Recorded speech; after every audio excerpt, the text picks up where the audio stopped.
Ob das jetzt noch darf, ist das schon ganze Culture oder noch Alaf? Ja.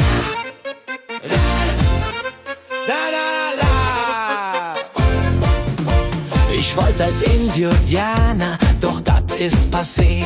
Dann dachte ich als Scheich, och, dat tut weh.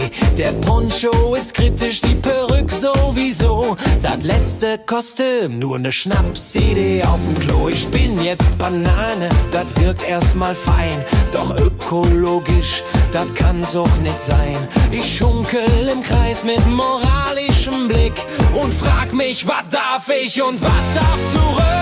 Wokalaf, ich tanz auf Eierschalen, koch vom Bütz ihr ersten Antrag stellen, Formular ausmalen. Wokalaf, hab dat Handbuch studiert, doch weiß immer noch nicht, wat hier wen verwirrt.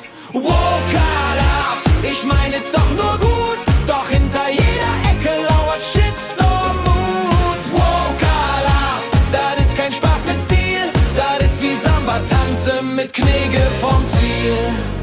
Der Theo kam gestern als Huhn mit Tutu. Da rief einer Speziesist, schäm dich du.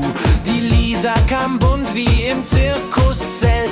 Jetzt heißt es systemisch, was soll dat denn Welt? Ich mach nur einen Witz, zu weiß, zu platt.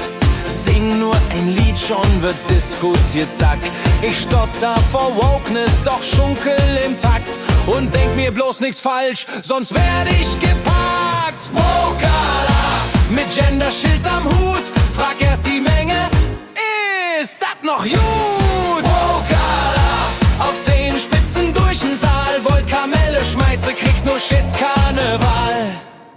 Doch tief in mir weiß ich, dat Gefühl ist echt. Mit Respekt und Humor kommt man immer zurecht. Denn jeder Jack ist anders und dat ist schön. Doch keiner will feiern mit schlechter Laune, dat muss jod gehen. Wokalaf, jetzt tanze mal mit Sinn, mit Rücksicht im Hetz und nem Kölsch mittendrin. Wokalaf, mir lache mit Gefühl, denn nix ist geiler als Respekt im Gefühl.